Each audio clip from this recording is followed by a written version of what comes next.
Hi, y'all. This is Kristen Chenoweth. Hi, I'm Gloria Stefan. This is Sarah Bareilles. Hi, I'm Patty Lapone. This is Lin-Manuel Miranda. You're listening to the Broadway Podcast Network. Hi, I'm Aurin Squire, and welcome to the Theater Podcast with Alan Seals.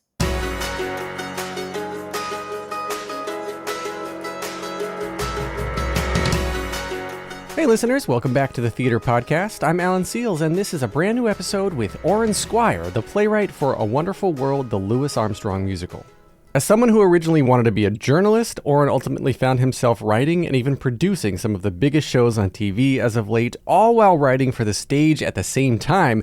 And yes, actually still doing some journalism work. But all of this success was sort of by accident due to a paperwork error. He was assigned the wrong major when he showed up for college. A professor talked him out of changing back to what he wanted to be, and then after some careful thought and embracing a few chance opportunities, we find him where he is now. It's actually a really cool story. But yes, as always, connect with me online, on Instagram, TikTok, all the places, you know. Find the video version of this episode on my Patreon account. And now everyone, here is our episode with Aurin Squire. Here you go. 1, 2, 3.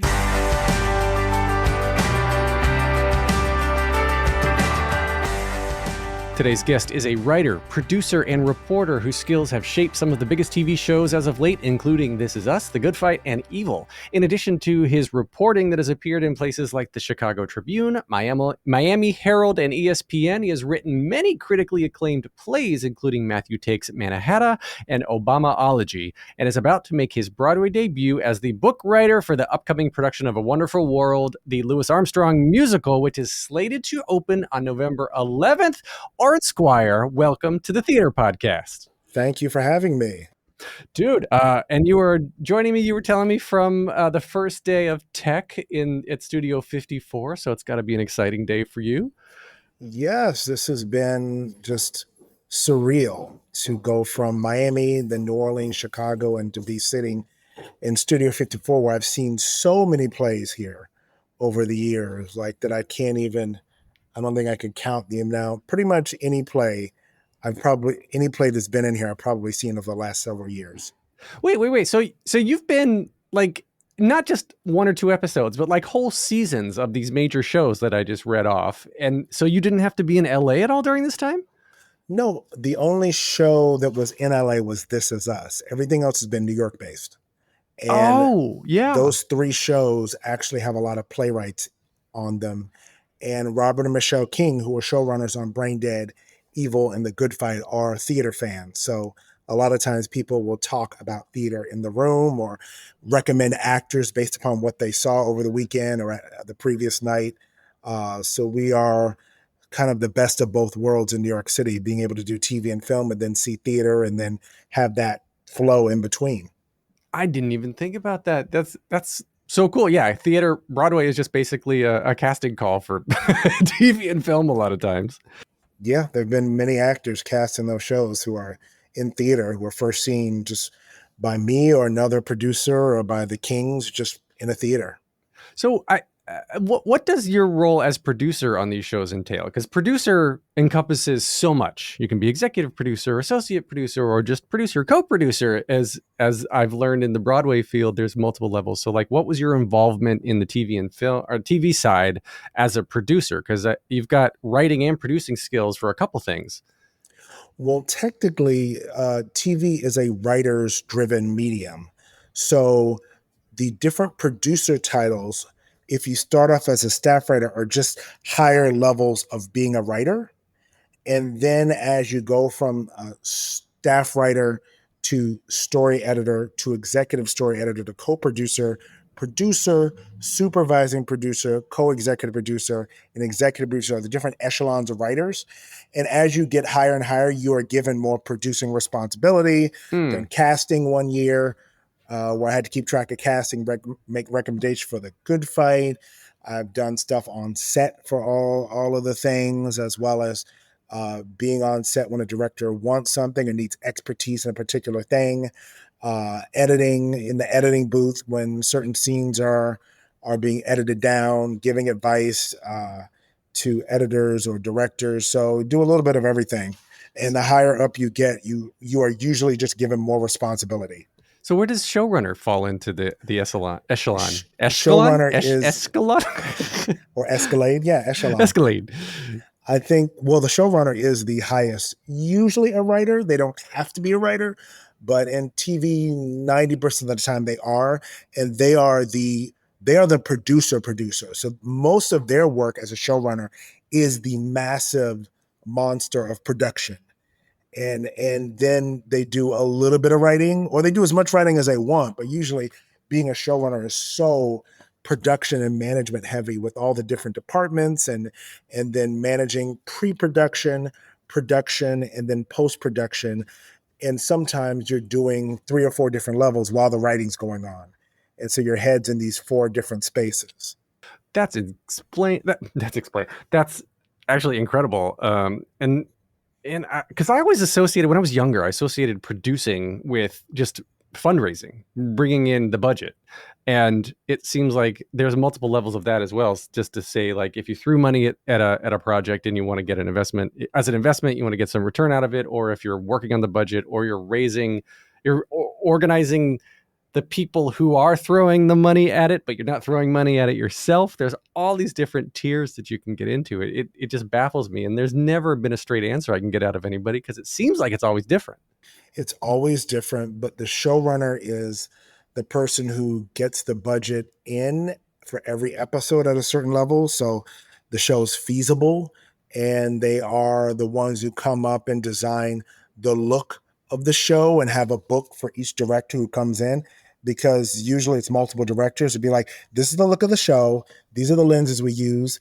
This is the style we film in, and then runs the meeting when they're giving the new director the download for their episode, being like, this is what we typically do here. These are the actors that need help with this. These are actors that don't. This is how we want our episodes to come in. This is how we want them to look and feel. And like lets people know, and has to be able to convey the message, the tone, and the feeling of the show to every single department. So the directors, you have to be able to talk about evil in this way. To the sound department, to costume, you have to explain this is a look. To the writers, in the writer's room, you have to explain, like, this is what we're doing. And so as a showrunner, you're constantly explaining the mission to people at their level and in their department, and keeping it all clean so that it seems like it's one big unit all working together. All right. So then are you interested in that sort of thing? Have you done showrunning? Have you done showrunning? Do you want to direct? Yeah, I would love to do show running and direct. There were a few projects at the end of last year which were on deck before CBS had a massive overhaul and was sold and all those other things, where we were getting into that level where I was, exec producer in waiting, and we began talking about budgets and we need to casting and other things before the start of this new year, where CBS had this massive earthquake shift and is now in the process of being sold. But yes, I was, from watching these great showrunners I've worked with, prepared and excited to try my hand at fully designing a show, telling this is our budget every episode. This is how we have to film it. This is how we have to do it, and create the entire look and fool people into making it look as expensive as possible for as little as possible. Well, it sounds like Broadway too, for that matter. Yeah, you want to come in under budget and over expectations. So when you're translating, at that. Yeah, when you're translating, I guess, your skill set, right? So you're writing, you're producing, and we'll get to the where you started from in a second, because I'm so curious about this, because I think it's going to inform the question I want to ask right now. But when you are pulling all the skill set into, TV is one medium, theater, obviously, stage is another. So are you writing differently, pulling your skill sets into a certain kind of form? Like, I feel like it's all sort of raw clay, right? And you have to mold it a certain way and set it over here for TV, but you can do it completely differently for theater. Is that true? Yeah, totally. And when I was at Juilliard 2013 to 2015 for playwriting, I was, for money, writing as a reporter for multiple outlets. And then I was writing and producing web videos and web content for different clients. So that was producing. Like I would write the script and then I'd be like, all right, here's the budget. Here are the departments. Here's how much money you have. Here's a contingency. Here's our shooting schedule from A to B, editing. And so that was like mini show running. But I was just doing that because like I need money as a student because, you know, Juilliard's wonderful. Their grant doesn't quite cover the entire year. So plugging in different jobs and assignments. And I just discovered, producing is just managing, being in charge and hiring people. I mean, and it sounds simple and in fact isn't. If you find the right people, it makes you look simple and like spending a lot of time with budget, spending a lot of time with the people who hired me to be like, this is my budget, here's where it's being spent, and then delivering cuts to them was like a mini preview of TV when I was still only doing theater.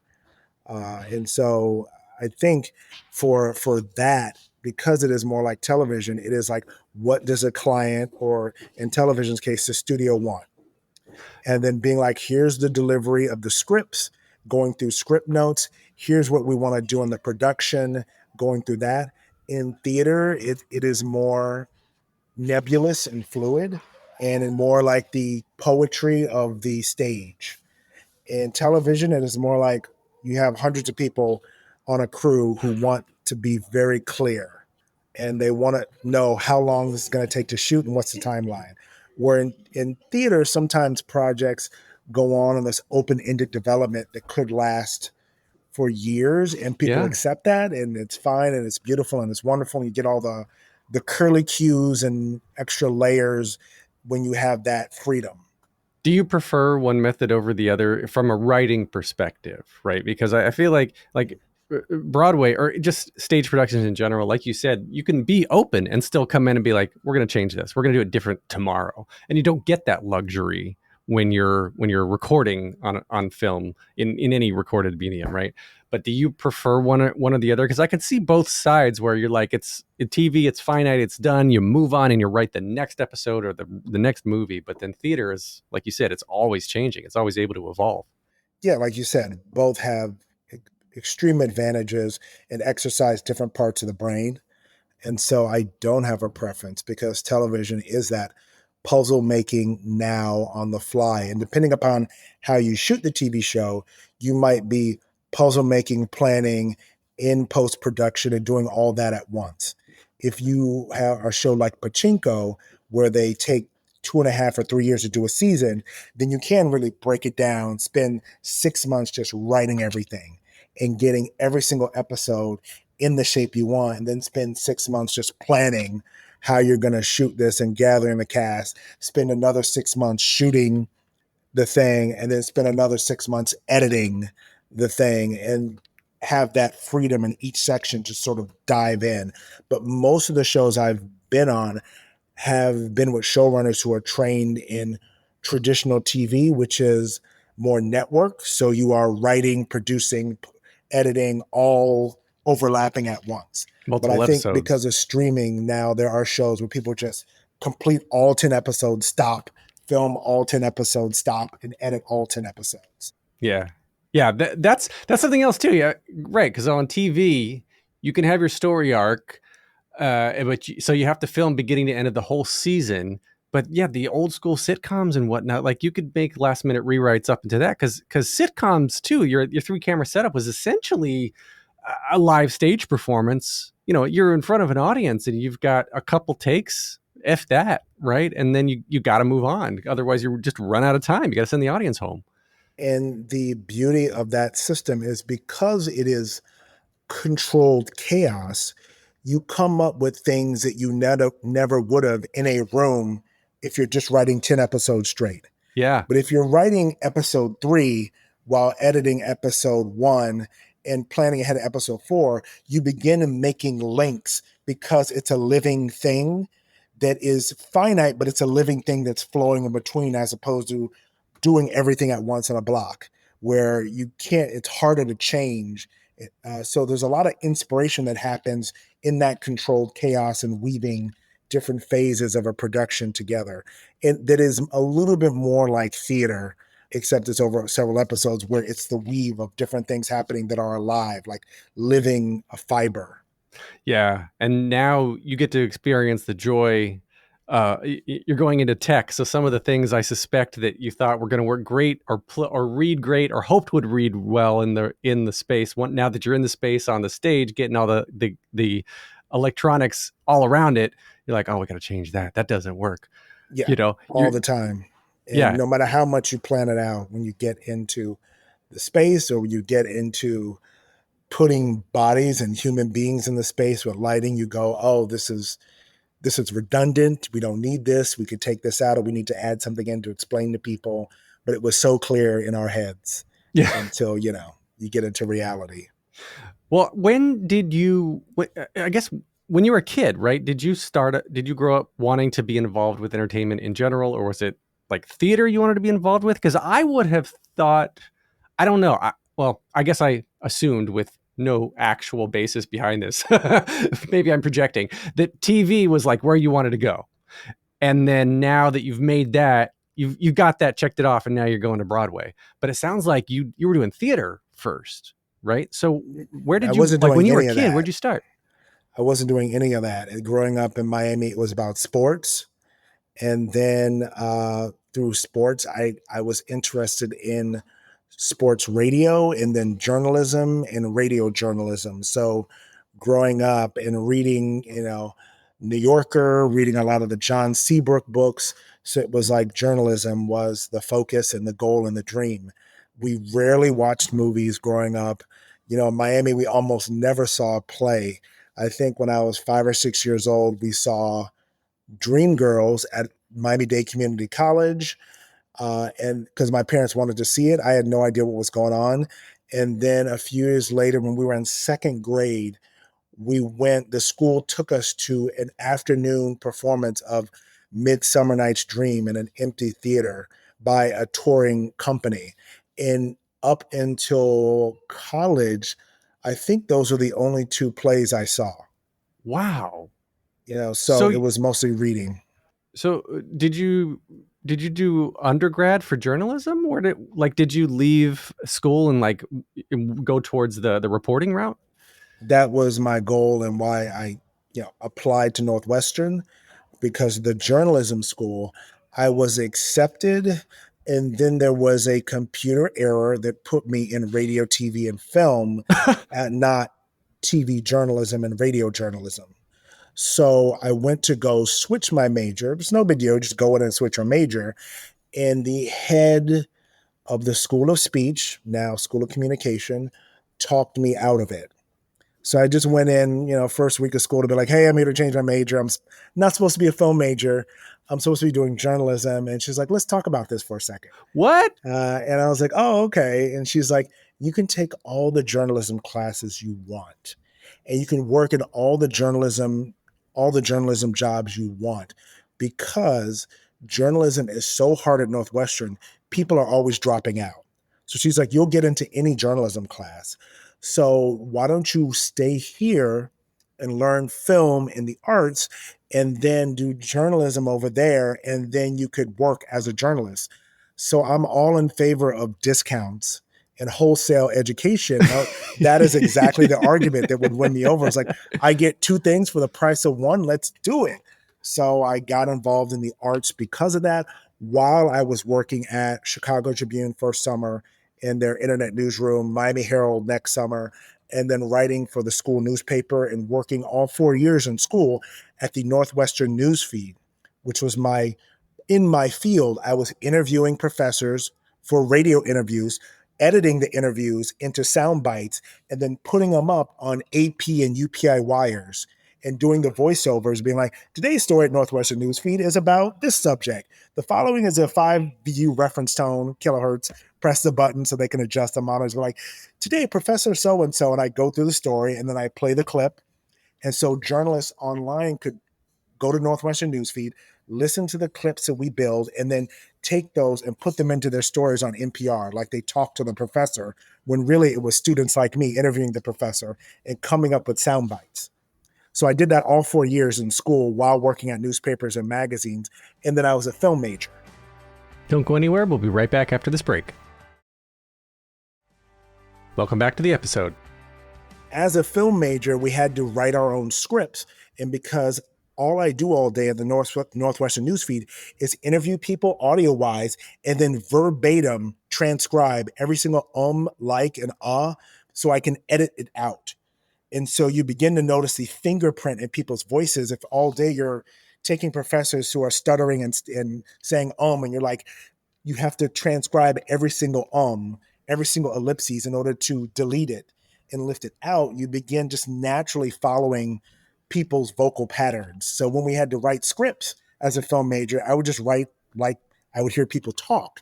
And then my professors will pull me aside and be like, these scripts sound really authentic. It's like, yeah, because I interview people and I hear people's voices all day. And they're like, well, why don't you continue pursuing the writing angle as well as audio? I also did audio, were my specialties as a film major. So that's how the two sort of came together. I am blown away by, like, in hindsight, it's like, it's a simple story. A little clerical error, and all of a sudden I got stuck with it, and now all of a sudden it made my whole life what it is. That is fascinating, and good on you for not, leaning into journalism or as a major, right? Like you kept yourself open. Were your parents too? Was your family like, film? That's a pretty shaky career. You need to go into something concrete like journalism. Not that that's all that much better. This was 20 years ago. Journalism was a whole lot more concrete. And that was what I told them. That was my plan. Hey, look, I'll get this extra education in arts. Then I'll graduate and become a reporter and an editor. So I graduated from Northwestern. I got a job at a local business magazine. I got a second job as a bureau chief for a real estate magazine. In Miami, I got a third job filming a documentary about the Miami school system for an education consultant. And then as a fourth job, I was commissioned by the AFL-CIO union and AFSCME union to write a play about AIDS in the Black community. So out of school, I was able to work a little bit of a little bit of documentary filmmaking, a little bit of theater, and then primarily working at two magazines in Miami as a reporter or as an editor. Wow. So the hard-hitting documentary Ace Ventura: Pet Detective, all about the Miami Dolphins, not Miami Jets. Miami Dolphins. I'm sure that was good for you. Exactly. The background that you have growing up in Miami, and I was reading a little bit about it, but I want to hear you tell the story, because what you write about, they say write about what you know, but you are sort of really well known now for being able to writing about blended communities of races and religions. And that's very apparent in This Is Us and the other scripts you've helped contribute to, and especially now Louis Armstrong, because again, a Black man growing up in a very white-led industry. Your upbringing, what did that have to do with, this conglomeration of race and religion in Miami? Well, I went to Highland Oaks Elementary and Middle School, which I think is relabeled Virginia Boone Elementary, who was our principal at the time, in North Miami Beach. So the population was probably like 50% Jewish, 20 or 30% Latino, 10 or 15% Caribbean, 10 or 15% Black, and like a few white people. So that was mostly growing up natural feel of things. When I went to Chicago, that was the first time I was like, oh, this is mostly white people, and it's mostly like white, Black, and like some Latinos. And so that was the first time I was like, oh, there's not 20 different races going on at the same time.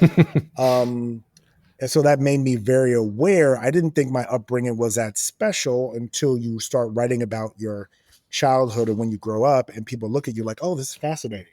Because in northern cities, it's very much a black and white issue for the most part. Now, black, white, brown is the way people look at race. Mm-hmm. And so in Miami, it was not even a race. It was Cuban, Jewish, Dominican. It was like specific balkanized communities that form these 50 or 60 different neighborhoods that make up Miami. And there are points that are all intersecting as well as points that are separate. So that was just natural, or just like, oh yeah, this is just the way it is. And you don't realize the treasure of your childhood until you leave and go somewhere else. Yeah. And you begin describing it to people and they go, oh, that's different from growing up in Buffalo, or that's different from growing up in Canada for me. Yeah, that, oh, you mean like north? That's interesting. So when did you know, like as a kid, I guess you left, then you're going to college, going to Northwestern. Is that when you started to notice things were like your upbringing was a little bit different, or is it when you were starting to write down your thoughts and you're getting the feedback from mentors and teachers?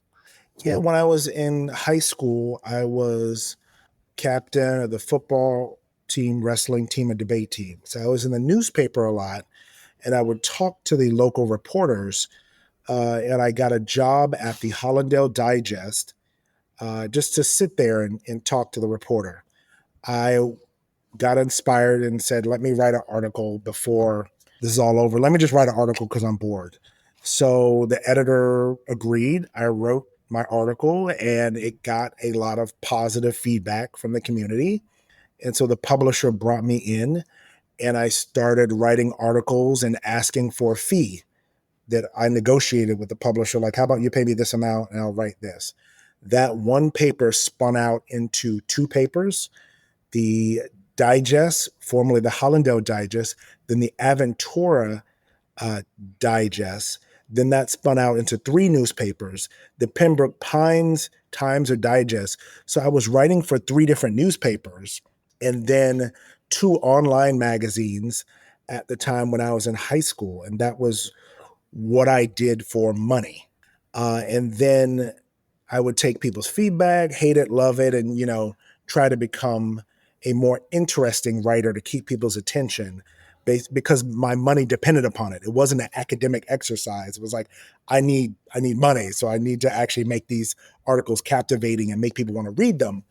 And I think that was a jumping off point. And then when I went to Northwestern, I was amazed at how, in comparison to Miami, how much more simplified people looked at the world when it's black white as their primary mode of looking at politics and culture in America.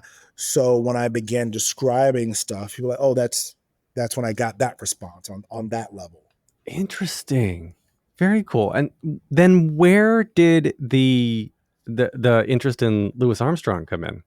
Well, we were working on a play called Confessions of a Cocaine Cowboy, based on Cocaine Cowboys, a documentary by Billy Corbin. And he was co-writing it with me. And this was 2019 in Miami.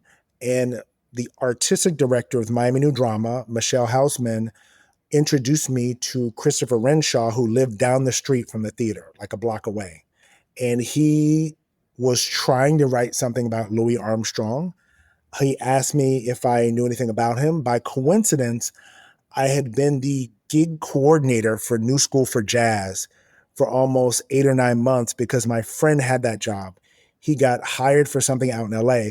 So I took over as the gig coordinator for New School for Jazz.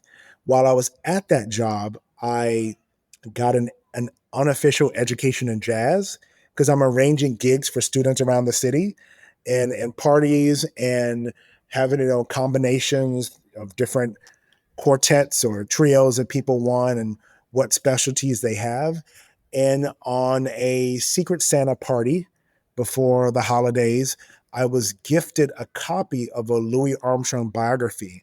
And I just happened to be stopping by the party. I didn't submit anything to Secret Santa. So I just stopped by to get food. And they said, we have an extra gift. I open up the gift and it's a Louis Armstrong biography. I go home, read it, and I began looking up Louis Armstrong YouTube clips for the next 4 or 5 months while I'm at work and just listening to him, watching the documentaries, not knowing anything that this is going to ripen into something later. I'm just like, oh, this is interesting.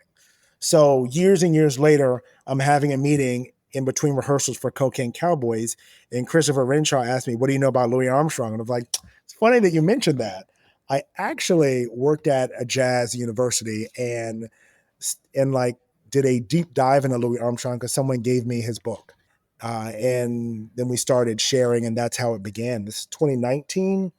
In between The Good Fight and Evil, I wrote the first draft, and then I thought this would be nice to write something that my mom could go to and see, because most of my theater stuff, it's kind of difficult for her to sit through. Like Cocaine Cowboys opens with someone with a machine gun. We got like one of the only two existing machine guns that are used for stage. And it begins with someone like blasting a spray of machine gun, cuss word, cuss word, cuss word, drug deals, and all these other things, people getting killed. And so usually she sits watching my plays like, so I thought, oh, this will be great. She'll get to see something about Louis Armstrong and not have people dealing drugs and getting, shot. Wow. All right. So 2019, then you write the first draft. Yeah. So this has been going on 2024 now. 2019, we write the first draft. Yeah. 2019 summer, we do a 2 or 3 week workshop. I was on the first season of Evil. So I go to Evil and then I go afterwards to the workshop in Midtown. I had a friend in town, Leif, who was my eyes and ears in the room, who would write stuff on a Google Doc that we would share, like questions, and I would answer them when I would be in Evil, and then catch up with him in the evening. It was slated for Miami New Drama that March 2020 in the opening season. So it was all ready to go. And then the quarantine shut everything down for 18 months. Mm-hmm. So we had the first week of previews before things got shut down. And then when the 18 months was over and theater resumed, that was the first thing Miami New Drama scheduled at the top of, I think it was end of 2021, beginning of 2022 is when it closed, and it opened up in December 2021. And then afterwards, Martian Entertainment came and saw it. And then we had Out of Town, we had a workshop, and then Out of Town last year in New Orleans and Chicago. So going back to the multiple iterations of things for a second, you said that, it's very normal for theater to get this multiple iteration treatment. So when you're thinking about TV and film, I guess coming from the tightened schedule, the concrete deadlines that you have in that world, do you think that helped or hindered you writing for stage now? I mean, are you able to just like formulate your thoughts much more concisely and put them on the page with needing fewer rewrites? For this and another play, I had a commission for a historical drama about Gullah Geechee culture in the first town of Black freedmen in America called Mitchellville in South Carolina. And so I had a window in between Good Fight and Evil where I said, I have 6 weeks. We have to sit down and write this now. It just has to be written. I have to outline and write this. And yeah, other people are like, you're going to write two musicals? And I was like, it has to be done. There's no other, this has to be done. It's not going to be great. It's going to be good enough. And then we're going to workshop it. And so, yeah, I wrote those 2 things and we turned them in. And Michelle Hausman at Miami Drama was like, oh, okay, we can actually do this almost immediately. And I was like, great, I got to go work, but I think being on a TV schedule helps create like windows of time and understanding like this has to be done in this window or Right. It does not get done. So there's no crying, there's no complaining. You just have to jump through the window and go full steam. And so this development time for Louis Armstrong for Wonderful World, do you have something straight after it that is like waiting just in the wings, so to speak, for you to finish and open A Wonderful World and then you go back to TV or something?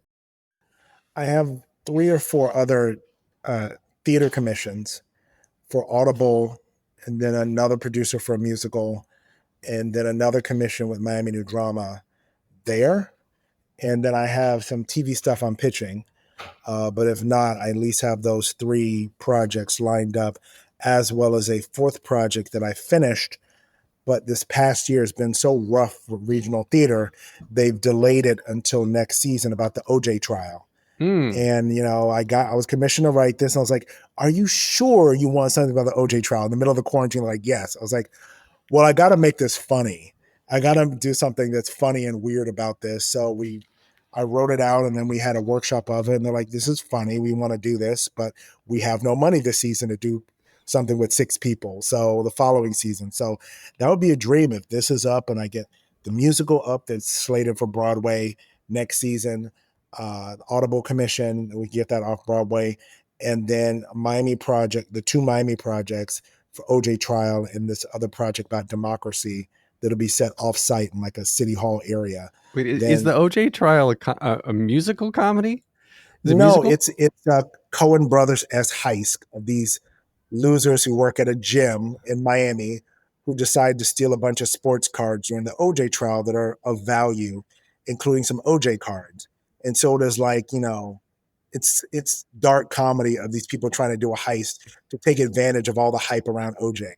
And in the course of doing that, you have the argument about OJ. But I didn't want something that was just about the OJ trial because I was like, Ryan Murphy already did that, and it's great. The two OJ things I already love, so I can't do something that's about the OJ trial on stage, but I can do something that's set in Miami at a gym with Black, Latino, and other people who are like, who slowly all become convinced, like, yeah, maybe we should do this. This will be good money and it'll be easy money. And how, as heists go, things go awry in trying to get these cards. It's like a comedic version of American Buffalo. Don't go anywhere. We'll be right back after this break. Welcome back to the episode. Going back a second, I don't know if we ever dived in, because you just mentioned, you're talking about the OJ trial. You were commissioned to write something else about democracy, like Obamaology. It's got to have some sort of political and race implication. Let's see, Matthew Takes Mannahatta. Mannahatta is the original Native American name for Manhattan. Like, obviously, there's a thread to what you write. Why do you hang on to this thread? Well, those are the things people hire me to write. I have many other plays that sit in my drawer that no one puts up. So this seems to be the thread that people are glomming onto. I have a lot of other plays. I mean, I wrote a play about opiate addiction in rural America, Fire Season, that was done at Seattle Public Theater. That was a commission, and I was like, I can totally dive into this and take advantage of it and have fun. And characters are race neutral, and it's just people, working class people in rural America dealing with opiate addiction. But I usually don't get those jobs, or people don't want to put up those plays when I finish them. So it is a bit of typecasting on many, many other plays. But it seems to be the multicultural thing which engages people more. I never thought about typecasting in terms of writers. I mean, what was it? Somebody said to me the other day, you're only as good as your last project, right? So you're always trying to like find the next thing that's going to either continue down the path you want to go or take you in a different direction that you hope you can be just as good at. Right. So Yeah. it's one of those things where, I mean, I think hopefully fingers crossed, like Wonderful World's going to get tons of critical acclaim on the national stage, international stage of Broadway. And then you can go out and have your pick of many other things, fingers crossed that'll open up some doors, I mean, when I was at school, when I was writing for the New Republic and Talking Points memo, it was usually something to do with race or police brutality and George Floyd and Black Lives Matter. Like, I had other things I wanted to write about, but those were the articles that paid the bills. Those are the articles that New Republic was like, we will pay for an article about that. I was like, okay. It's like, do you want to learn about butterflies? They'd be like, no. I was like, okay. Do you want to learn about oranges? And they're like, we don't want that from you. And we probably don't want that ever in general, but like, I was like, okay. Fair enough. So then just one last question about Wonderful World. Then what's something that you think people are going to come away from after watching A Wonderful World? They'll walk away thinking about Louis Armstrong. And I say Louis, most people say Louis, because it was James Monroe Iglehart who said that the real pronunciation is Louis, and it just became this cultural thing to call him Louis. So don't come at me, listeners. I know there's multiple ways to say it. But Louis Armstrong, after they see A Wonderful World, what's like something that you think people are going to walk away and be like, oh crap, I didn't realize that, or I never thought about it from that perspective? His life, his music, and his journey covers the American century we call the 20th century. It pretty much covers that from beginning all the way through into the trajectory of jazz. He was someone who followed his joy, and in the process of following his joy and doing what pleased him, changed the world in a way that no other artist has, and no other artist probably ever will.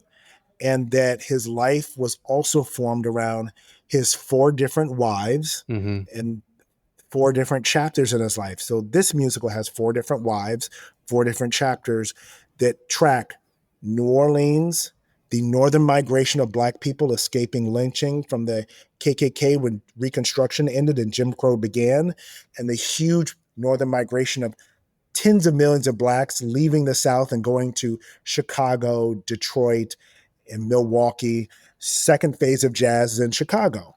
Meets his second wife. Up to the end of Prohibition and the Great Depression. Then that's smash jazz.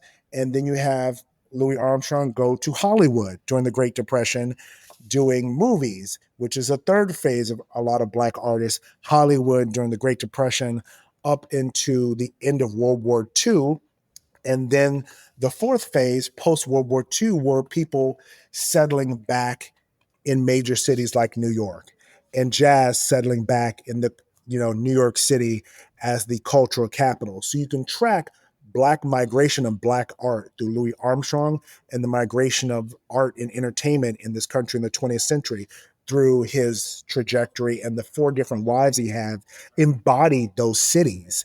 It embodied those eras and embodied those different types of jazz, from New Orleans funky to tight tuxedo Chicago jazz to Hollywood glamour, and then post-World War II, the deconstruction of jazz and Dizzy Gillespie and Miles Davis, as well as traditional jazz reestablishing itself. That's fascinating. I cannot wait to see this. And we just need more original stories like this. This is great. It's so great. All right. So as we wrap up here, we're going to play a little game called Plot in 60 Seconds. And I have a list of 16 popular musicals. You give me a number 1 through 16. I'll give you the show that corresponds to, and you have to give me the real plot to that show in 60 seconds or less.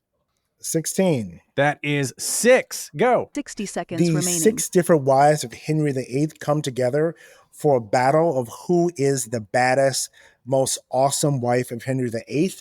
And by the end, they start to realize that they are more alike than different and decide to unite and sing 45 together and seconds form remaining. a girl group that is about feminism and empowerment, and how they do not need to all be related and find relation through a man to acknowledge each other's greatness as women. 30 seconds. I love it. I love it. All right. So the final 3 questions to wrap up the episode. First one simply is, what motivates you?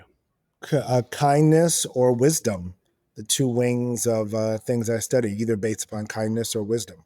All right. What advice would you give to your younger self and younger people listening now, starting out down a similar path? Focus more on your voice and less on being obsessed with other people's career trajectory. Voice, literal voice or narrative voice? Both. Okay. All right. Last question. Hardest one. If you could only see one show for the rest of your life, but you could see it as many times as you want, what would you see? Oh my. You're talking about a theater show? Anything you want. Okay. Lion in Winter. All right. That's a new one. Yeah. When I was in high school, they did that every day in Dramatic Interp. And I would watch them, teenagers, portray this couple, and it was captivating. And I must have seen that movie like a few dozen times. And I always find something new with Katharine Hepburn or these different people playing the 3 sons of Henry the Lionheart. And it's highly underrated. I'm surprised no one's doing it and reviving it, because it's such a good play. Well, maybe you should. You should put it out there in the world. Yeah. Lion in Winter. Do it. Watch the There you movie go. and then do the play. There you go. All right. Where can we find you online on social media? It's just my first and last name, Aurin Squire, at Instagram, Aurin Squire, or Facebook. And of course, check out the show notes. We'll have links to A Wonderful World, because you got to go opens see that. October 16th in previews, and then we officially open November 11th. But check us out in previews October 16th, or on November 11th afterwards. There we go. And I am on Studio TikTok. 54. Studio 54. Yes, I'm on Instagram, Threads, TikTok, and Facebook. Leave a rating and a review where you're listening now. Thanks to Jukebox the Ghost for our theme music. And Aurin, thank you so much for this conversation. Your story is fascinating. You're just like, yeah, I'll take that chance. Yeah, I'll take that chance. Boom, success. Instant. I am fortunate that people gave me the advice of taking the chance and doing something unusual and uncomfortable when I was younger. And so if someone gives me something that is exciting but uncomfortable, I will more than likely just do it. I love that. On the fly. That's advice. That's advice people need to follow. Lean into being uncomfortable. Yeah. Well, as thank an audience you member so and much. as an artist. Thank you so much. This has been great. Thank you, Alan. Take a deep breath, make the world a little colorful.